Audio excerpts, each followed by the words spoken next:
Good morning, everyone. Greetings from Teamlease. Welcome to the webinar series on labor law reforms and the impact on the employers. Today, we have the first of the four webinar series, which is on the Code on Wages Bill 2019. The speaker of the webinar is Ms. Rituparna Chakraborty, co-founder and EVP of Teamlease Services. She is also the president of Indian Staffing Federation. We have few guidelines for the webinar. Attendees are requested to make use of the chat box that appears on the right hand side of the screen to raise your queries. Please note this session is on the Code on Wages Bill 2019.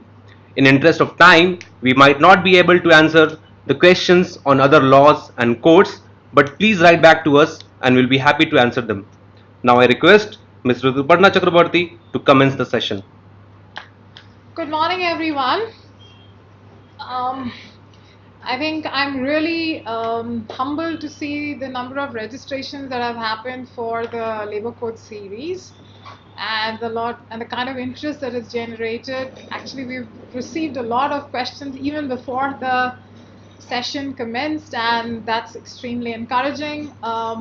Like Abhishek just now shared with you, I don't think we would be able to probably on account of paucity of time respond to all of you, especially the ones which are pertaining to stuff which is outside the scope of today's discussion. However, let me assure you, we will write into each one of you or respond to each one of your questions. I guess, and most importantly, I should start today's conversation with a disclaimer that I am not an expert of Indian labor laws. I'm not a lawyer myself. However, I think I'll try and bring in a practitioner's perspective. And our approach to today's labor code discussion would be to kind of explain some of the nuances which you should be aware of from a layman's perspective. A simplified version of the otherwise extremely detailed Gazette notification that has come out. So I guess all of you must be aware about the complexity of India's labor ecosystem. And I think there are many consequences of these complexities. I think that the consequences on jobs, consequences on formalization of jobs, and I guess the list is quite long. I think at some level it does impact ease of doing business, and everything else downstream is a trickle down impact. So I guess there has been a lot of dialogue and there has been a lot of voices which have been actively requesting or actively propagating the need for a relook at the way labor laws are being structured in this country. And from that perspective, I think the four labor codes are a welcome break. Now, just to get an understanding, I mean, do you have any idea how many labor laws are there in this country? Anybody has any idea how many labor laws are we talking about?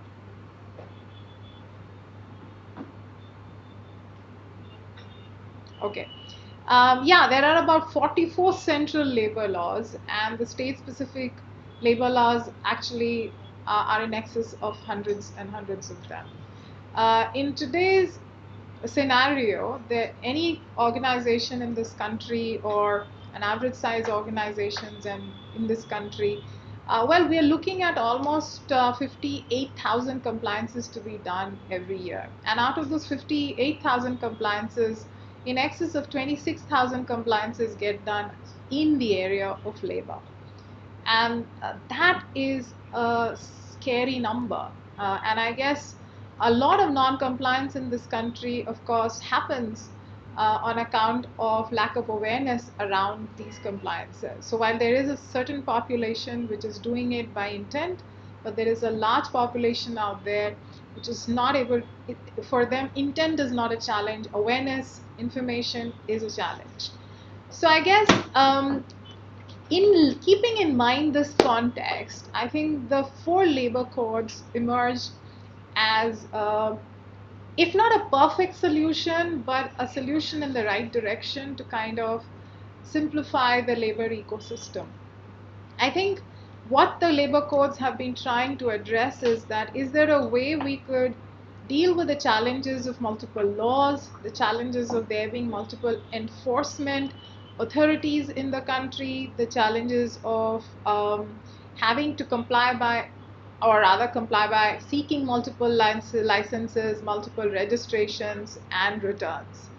So I guess in line with this context, I think the attempt has been made by the incumbent government to kind of simplify the 44 central legislations into 4 labor codes.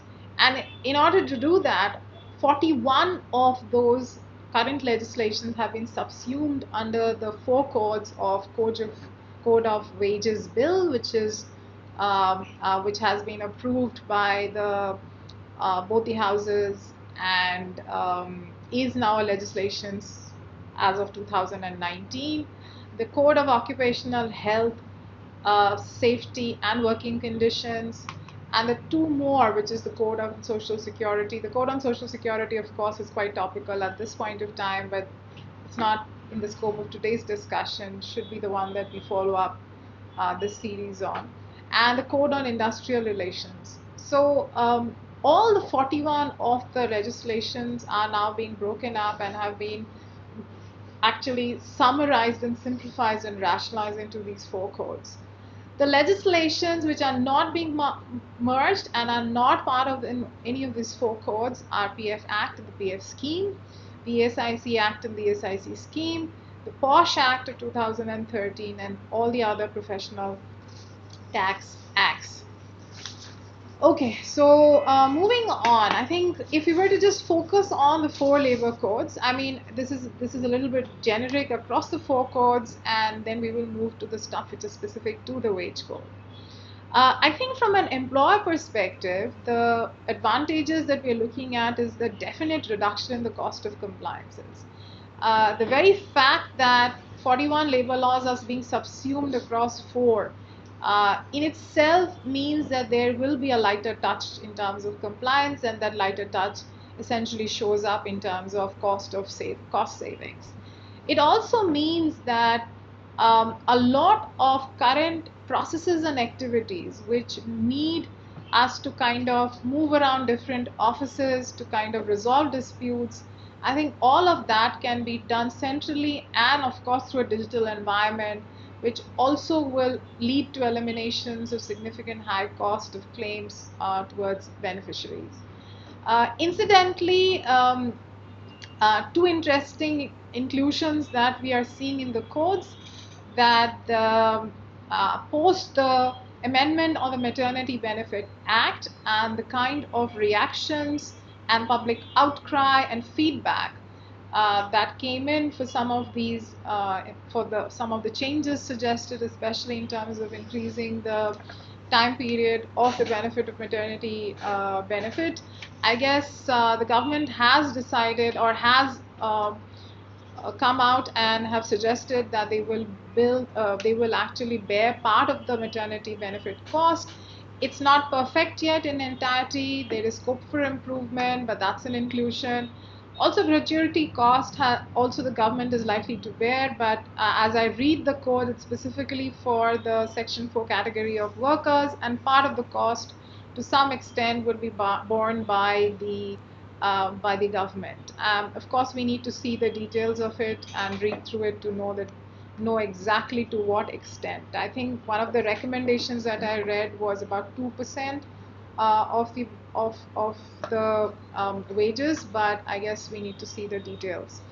Also, the provisions of there being 1 license, 1 registration, I think it's interesting and definitely will lead to lowering cost of compliances. Of course, it will also improve the current challenges around the complexity that one has, that ensues in the current regime of multiple licenses and multiple registrations. Sometimes a lot of aversion to compliances happens on account of these complexities, and we believe that one of the upsides of this would be that there would be growing improvement in compliance, and more organizations are likely to comply because the laws having been simplified. And also I think the saving that one should expect in terms of the time that goes in compliances, the number of resources that gets deployed, and the efforts that organizations have to put in to kind of stay compliant. A significant improvement or a significant change is the single authority for implementation. And I guess one of the earlier challenges was the multiplicity of authorities, and that has been to a large extent addressed. A lot of the labor inspections that in the traditional form used to happen in physical form will move to web-based mechanisms and tracking. Also, I think inspectors and facilitators, they are going to give sufficient time to the employers to kind of make the necessary changes to comply with the new codes. And I think that's understandable. One of the questions that we've already got in this is many people have reached out to us asking that while this code is in play right now and is a legitimate legislation, is a legislation, what since from when will this be effective? I think we are waiting for the notification, which has still not come, and I think it will actually come in effect post the notifications are shared with all employers. Another change or another, I guess, improvement has been that essentially, while for any offense up to a period of 5 years, any penalties would be in the form of cash or in the form of, you know, fines to the tune. I think if first fine could be to the tune of 50,000 and thereon, but I guess there would be a time period of 5 years that an organizations can have before they repeat the second time the same offense. So I guess there is a window, and if the person actually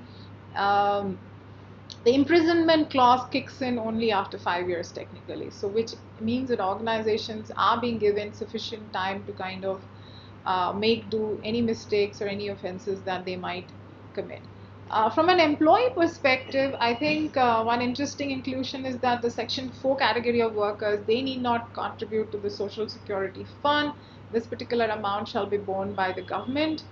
And I think there has been a mention of the codes being applicable across the entire unorganized and informal sector does raise questions in my mind that how this will be made possible, whether it's implementable or not, given that there has been perennial question mark and criticism on whether the government does have the bandwidth or the wherewithals, capabilities of supervising the plethora of laws that we have. But we'll have to wait and see on what exactly would be the government's plan in implementation of this bit.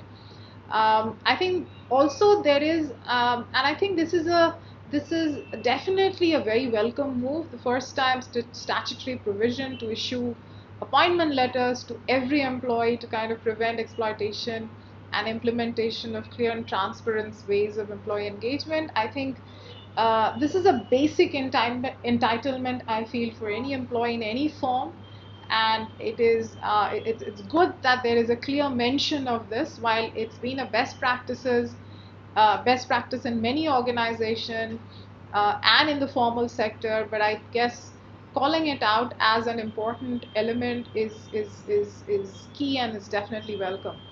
Um, one Another key inclusion which we noticed is that the salary disbursement date has been preponed and is now 7th of the subsequent month. So that's the latest by which wages need to be disbursed.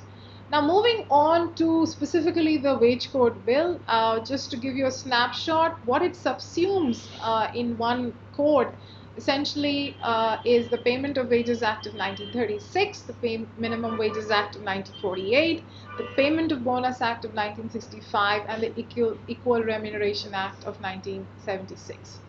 So just to share with you some of the new provisions that have been brought in, I think Minimum Wages and payment of wages is now applicable across organized and unorganized sector. Like I mentioned in the earlier point, that it's interesting, but we need to understand how this will become implemented and how does one keep track of it. It empowers the central government to set different national minimum wages for different parts of the country. Definitely a controversial one. From our perspective, the questions that does rise in my mind, whether India is ready for something like this, and what could be the possible impact of this empowerment. Timely payment to employees without any wage ceiling. As for the last amendment on this front, I think the wage ceiling up to it was applicable up to 24,000, right? And I think that's been removed now completely, which means this is now applicable to any and every employee without any wage ceiling. Payment of salaries and wages on or before the 7th of the following month, which is about certain 3 days approximately preponement that has happened with in terms as against the earlier legislation. Also, eradication of gender discrimination, not just in wages, which used to be at the heart of the Equal Remuneration Act of 1976, but also in recruitments and transfers.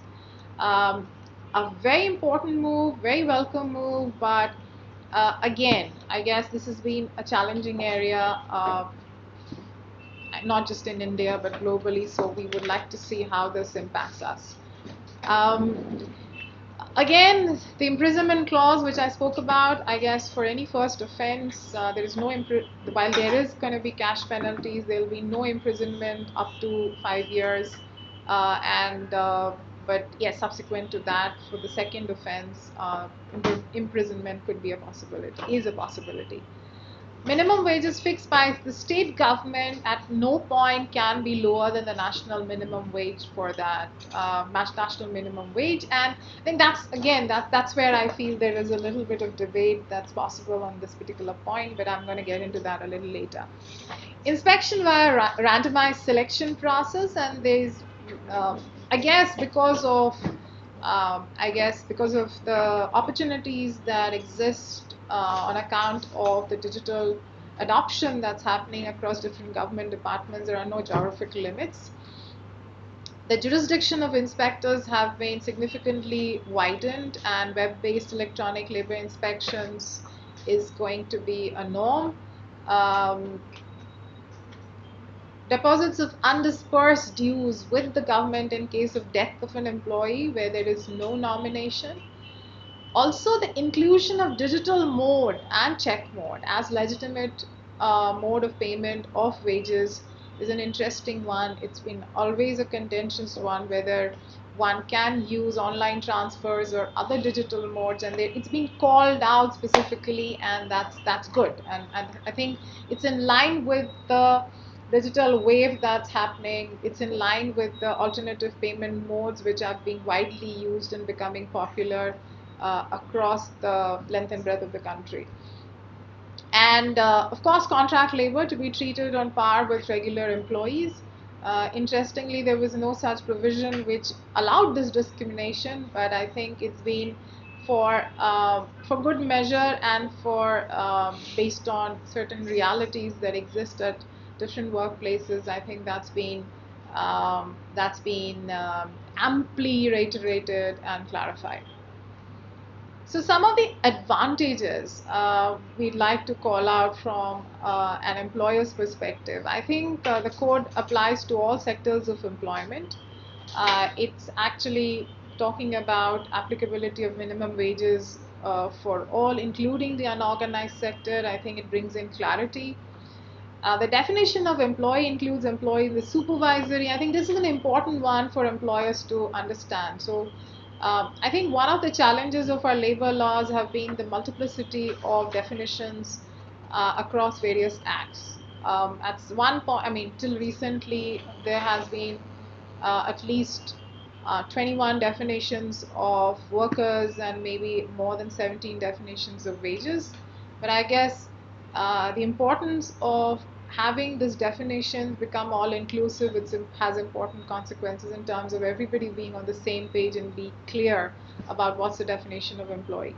Disparity in wages applicable in different states has been reduced. While again, from an execution perspective of employers, it makes things possibly easier. But again, I mean, I personally have questions on how how this would be made possible, because this is not a number which can be randomly generated, but it is definitely dependent on the economic prosperity, cost of living of a particular region in a state. So while it does simplify things, but I'm actually worried about how this will be a true reflection of the wage of a particular state. No salary ceiling, like currently it's, as I mentioned, was 24,000, but at this point of time there is honestly no such limit, so it applies to everyone. Demand could be, I mean, I think one of the outcomes, given that there are now clear guidelines and provisions about how intermigrant workers have to be treated and the kind of benefits and need to be offered, a compensation that need to be offered to enable any such migrations from different state, different places to another. I guess it's likely to encourage employers to source locally. I'm assuming that's one of the intended consequences or benefits of bringing about these changes. Grievances can be addressed for all categories of employees within the framework of the labor codes, ensuring uniformity in treatment, avoiding disputes and litigation cost. Again, uniformity is a big thing. I guess um, earlier different acts with different jurisdictions had different definitions, and I guess that led to a lot of challenges, a lot of disputes, and I guess a lot of simplifications across the acts that are subsumed around the wages will, I think, we would be able to handle that better here on. Inspections will be done on the basis of the inspection scheme, which will include a web-based inspection scheme. Again, I feel that these are definite benefits, and I think given the proliferations and use of internet and access to bandwidth, it's a welcome move. Some of the challenges, I think the definitions of wages does not include house rent allowance, which is definitely um, uh, which is not really in itself a challenge, but 50% of the allowances paid shall be part of the basic wage for computation. That could be possibly challenging for some employers. A claim for payment of minimum wage could be made within 3 years, as against the prevailing provisions that claim can only be made within 6 months. This can be a problematic one. A higher amount of penalties for contraventions. While it's challenging for some employers, I guess there is no way out, because this is probably one of the ways that one can ensure better compliance of the laws. Courts can take cognizance of an offence punishable under this code if a complaint is filed by an employee or a registered trade union. Yeah, this is definitely something that we need to look into, and I think some various representations that have been made on this, and a representation that we ourselves have gone back to the ministry with, is to clarify this bit, because this could become a potential challenge for employers.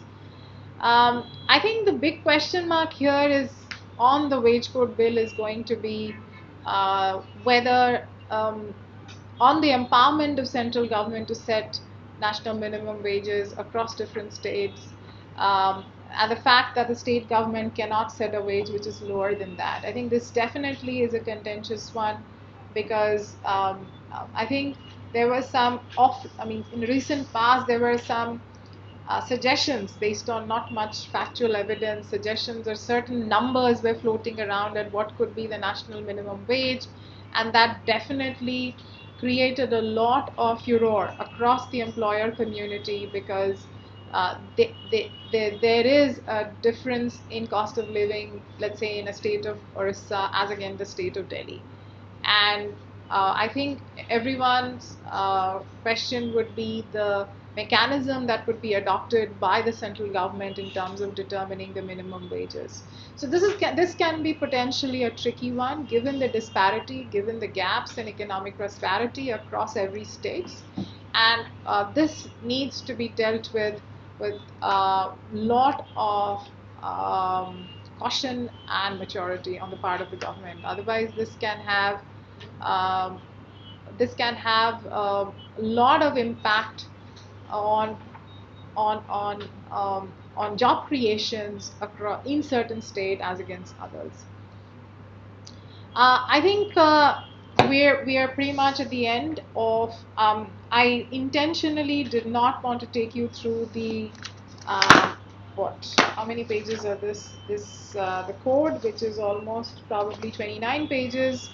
And I'm sure all of you can download it at any point of time. If you want to take a copy of the excerpt, do visit us at teamleasecompliance.com. I mean, just to take a minute to tell you about teamlease.com, it's the only repository in the country which will tell you about every possible law and every update out there. It's not restricted, by the way, to labor laws. It's across any compliance, the 7 buckets of compliances that any organization need to undertake. It's absolutely free, so do subscribe to it. You can also download rules book, the mobile app, and based on your industry, based on the number of locations that you operate, it will be a customized reckoner in front of you of the kind of compliances that you need to do, not just on labor laws, on commercial aspects, on taxes, direct or indirects, on board governance,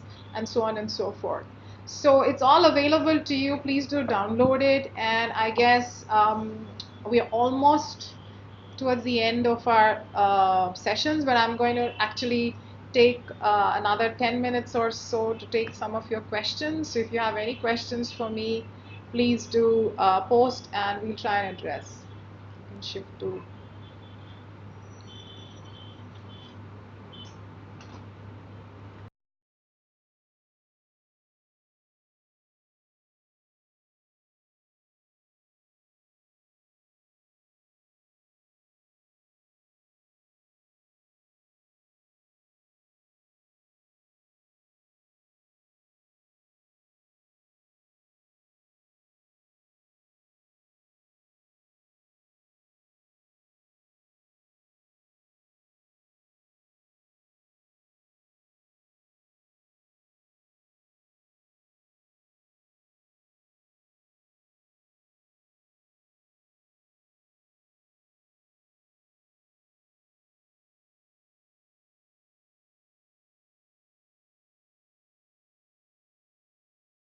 True that uh, the date of implementation, can you change that? Can this the Yes, it's true that while it's been passed by the parliament, we do not have any notifications, especially around the rules yet.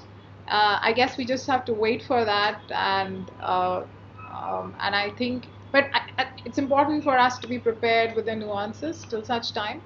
But yes, there is no such notification yet.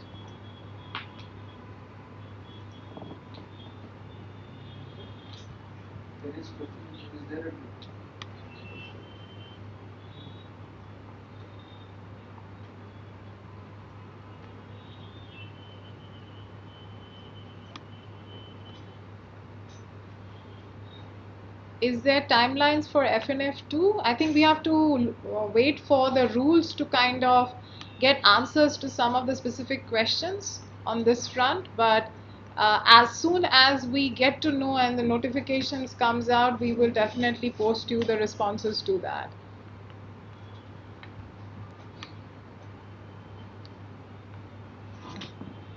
Sorry, wait. Let me just go through the questions. What is the salary ceiling? At this point of time, the provisions of the Payment of Wages Act was applicable up to a wage ceiling of 24,000. Wage ceiling, salary ceiling being interchangeably be used. that limit has now been removed, which means now it's applicable to any employee at any wage level.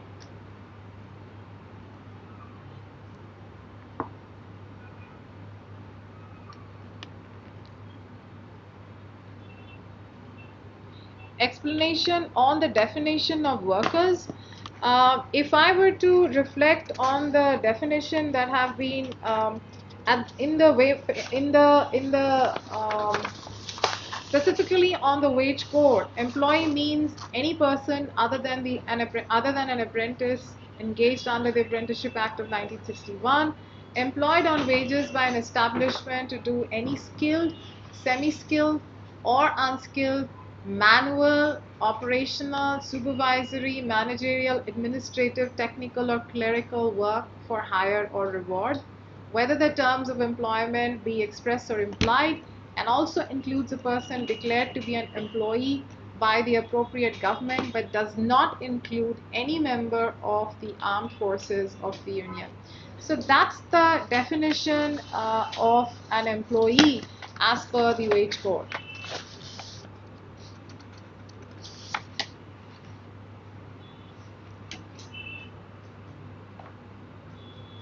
Let's see.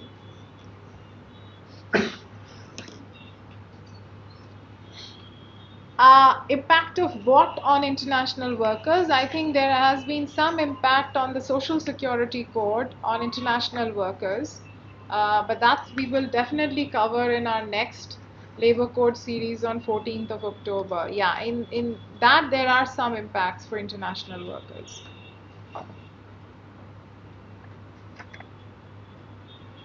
You have to stop moving that. Give me this here. I'll take a look. Oh, cool.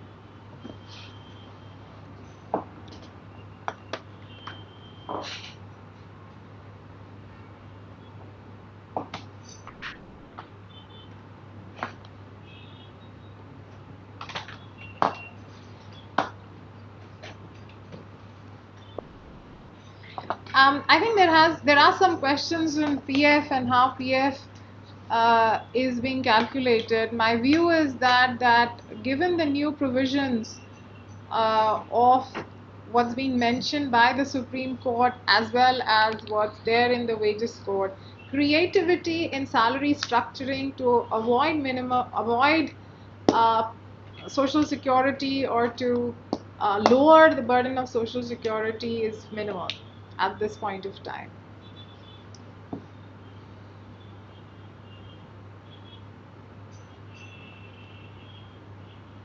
Can I just go to the beginning? Is this the beginning? Going up is the beginning? Okay. Has been passed.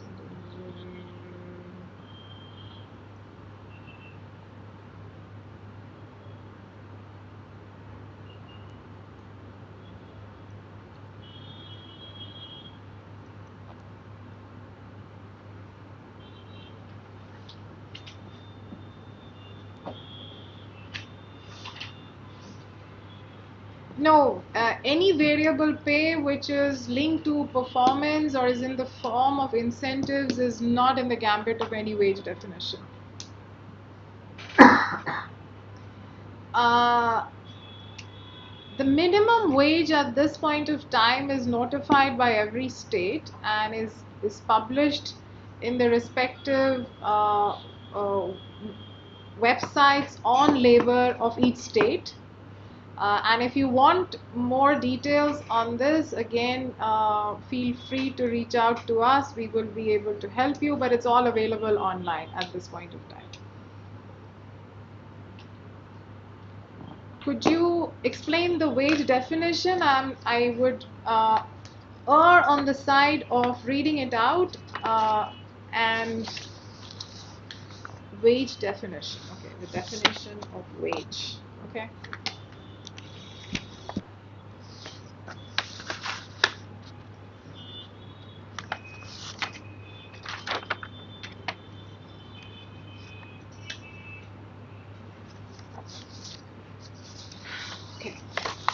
I'm just going to quote as it appears in the code. Wages mean all remuneration, whether by way of salaries, allowances, or otherwise, expressed in terms of money or capable of being so expressed, which would, if the terms of employment expressed or implied were fulfilled, be payable to a person employed in respect of his employment or work done in such employment, and includes basic pay, dearness allowance, and retaining allowance, if any, but does not include any bonus payable under any law for the time being in force, which does not form part of the remuneration payable under the terms of employment. The value of any house accommodation or of the supply of light, water, medical attendance, or other amenity, or of any service excluded from the computation of wages by a general or special order of the appropriate government. C. Any contribution paid by the employer to any pension or provident fund and the interest which may be accrued thereon. Any conveyance allowance or the value of any traveling concession, any sum paid to the employed person to defray special expenses entailed on him by nature of his employment, house rent allowance, remuneration payable under any award or settlement between the parties or order of a court or tribunal, any overtime allowance, any commission payable to the employee. This essentially is the response also to the variable pay question that I was asked a while back. Any gratuity payable on the termination of employment, any retrenchment compensation or other retirement benefit payable to the employee, or any ex gratia payment made to him on termination of employment. Yeah, I think just go to page number 4 of the code, and it's quite well uh, established there. Uh, Please, are there any more coming in? If the state wages are higher than the central wage, ideally the state wages, always.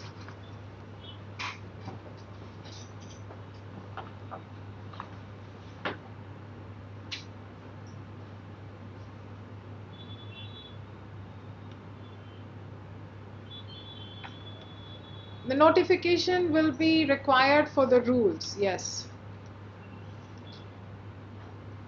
For it to become effective, yes. We do need to see the rules and it will be effective. And also, as mentioned, the government is ready to give adequate time for employers to make the necessary changes based on the new legislation.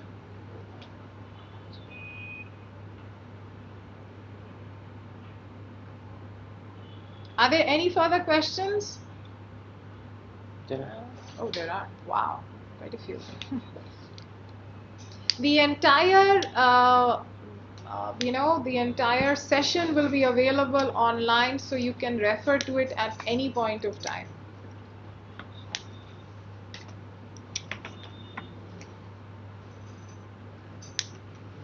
I just shared with you the definition of wage. Hope that answers your questions on that.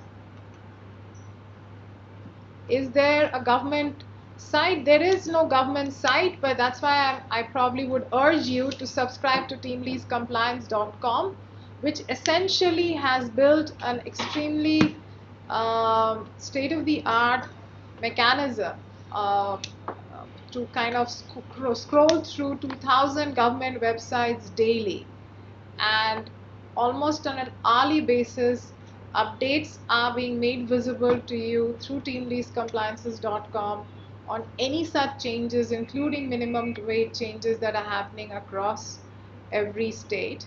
What we also try and do is give you a compressed, easy to understand version of any of those updates, along with an excerpt, along with the downloadable version of the entire update or notification or gazette.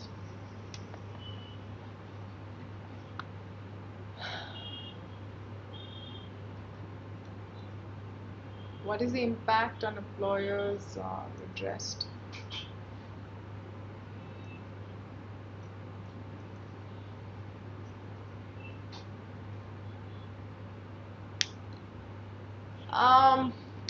Okay, there's a question on how it will apply to trainees. By anyone besides an apprentice, it comes under the purview of these acts. So the apprentice, by definition, is the only one who stands outside the purview of this code.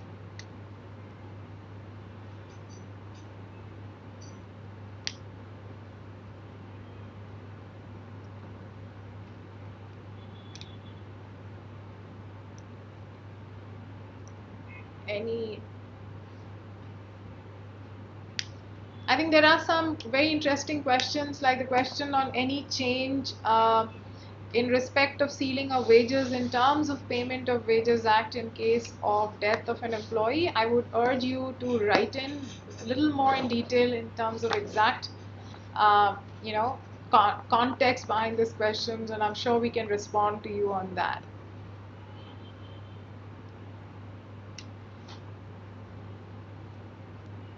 So PF and ESIC, at this point of time, there is no clarity whether PF and ESIC will be merged with Social Security Code, or Social Security Code will emerge as a distinct uh, fund or a distinct scheme over and above that. So we are waiting to have clarity on that. At this point of time, there is no clarity on that.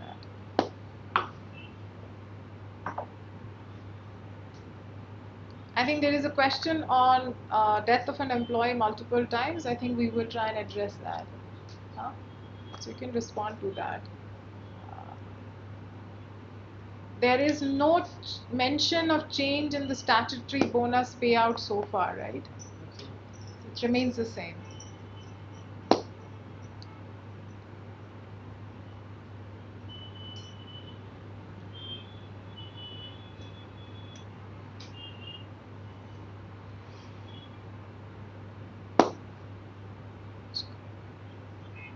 I think that is the retrenchment decisions are not in the scope of this particular code, but that should get covered in the industrial relations one.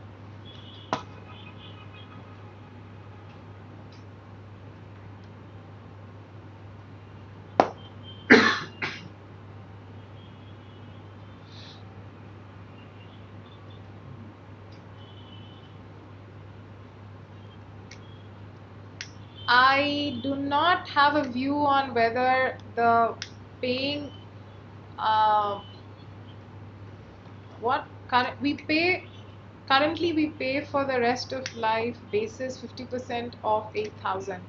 I honestly do not have a view of how it's likely to be into the future, and there is no such as for, again, I'm not an expert, but as far as my knowledge supports me at this point of time, there is no definition of 50%. Yeah, it will be under Social Security, but even that 50%, there is no such legislation which prescribes it as well to be 50%.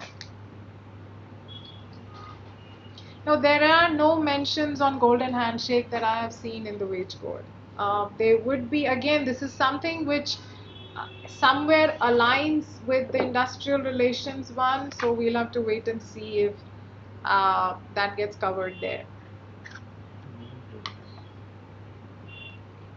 Uh, Again, I want to remind you all that this encompasses, besides apprentices, this encompasses everyone.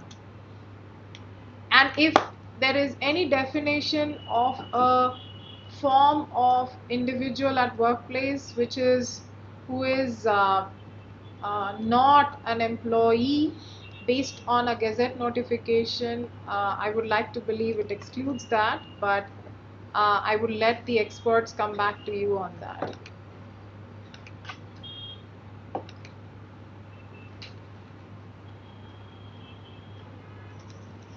PF has, yes, it's applicable in Jammu and Kashmir now.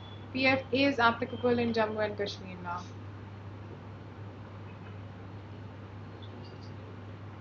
There is no norm on to what extent contractual employees can be extended. However, the occupational safety and health has significant mention on contractual staff. So we'll cover that in the next one of the future code discussions.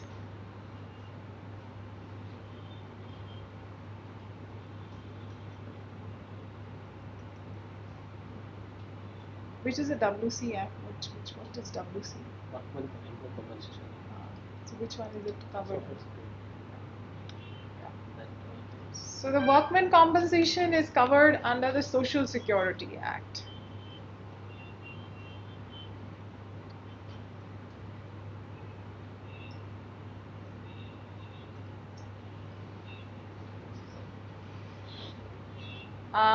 Any more questions? Okay, just wanted to share with you all that we will, all those of you who have registered, we will get back to you individually, one-on-one, share with you an email which kind of gives you a link to the today's discussion, and we will also try and address some of the questions that you might have raised. We'll also share with you details of the next labor code, and that's on 14th of October. Do save the date and join us in. And I would also urge you that do send in your questions around the occupation. We're doing the occupational safety and health next, is it? We don't want to do social security next? no, it's OHS. What is it? Okay. So we're going to do the occupational safety, health, and working conditions next. So do send in all your questions on this particular code to us well in time, so that we are ready with some of your questions and we might be able to address them during the course of our next webinar. And I would also urge you to kind of download a copy of that. It should be easily available in the teamleasecompliance.com website. Do also download rules book, because this gives you, these are extreme, and these are all free, by the way. There are no costs associated with this. I guess these are ecosystems that should have been made available. Shift it back. These are ecosystems which should have been made available to us in general, but I guess we just seized the opportunity and created something of this nature. The intent also was to draw people's attentions to the extent of complexity. Sometimes it gets lost. Uh, there are 58,000 compliances to be done every year. There are in excess of 1,084 acts. There are in excess of 3,000 filings, and so it's an established fact, and it's a factual number out there to kind of establish how difficult it is to comply in this country. So the idea is to use this repository first and foremost to make employers aware of their compliances, their do's and don'ts, and side by side also draw attention of the public policy makers in terms of what needs to change. It's a very logical grouping, should help you. And do keep sending in your questions. And if you have any further questions on the wages code, also do write in. All channels are open. We are very easily accessible through social media. You can write in to us at any point of time, and we'll definitely come back to you with responses. I mean, the ones for which we have, the others, I guess the responses are with the government. Good. Thank you so very much for spending your time, and we intend to keep this series going. I think the 4 labor codes, after we do the 4 labor codes, we will come up with special sessions and webinars on the challenges that are being faced on PF, possible challenges on UN tagging with Aadhaar, and so on and so forth. So we'll keep this dial tone going for you, so that you're always kept well informed about the changes in the regulatory environment. Thank you so very much for your time, and let's keep in touch.